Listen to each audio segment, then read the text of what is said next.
California's recall election is on track to be one of the most expensive to date. The state has already spent close to $300 million of taxpayer money, obviously.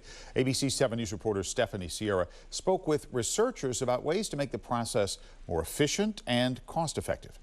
There's no question California's recall election process is outdated. We haven't revised it in 100 years. The state's tabs so far? We know at least $276 million. UC Berkeley's Institute of Governmental Studies, or IGS, published a poll this week that found 3 out of 4 voters support recall elections but agree significant reform is needed, some of which will cut costs. First, they would like to increase the number of signatures that would be required from currently the 12% of the voters in the last statewide election to doubling that to 25%. Mark D. Camillo is the director of UC Berkeley's IGS poll. He says another reform voters support is raising the threshold people need to meet in order to qualify as replacement candidates.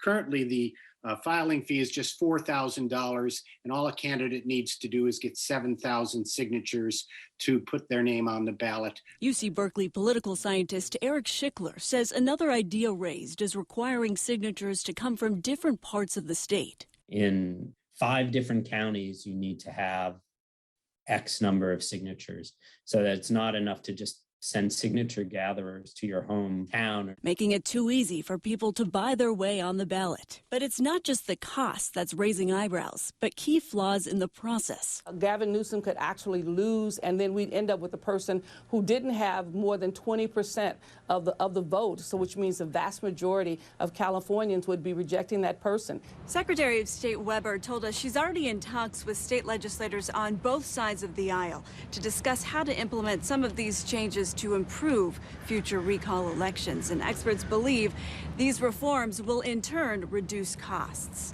Stephanie Sierra, ABC 7 News.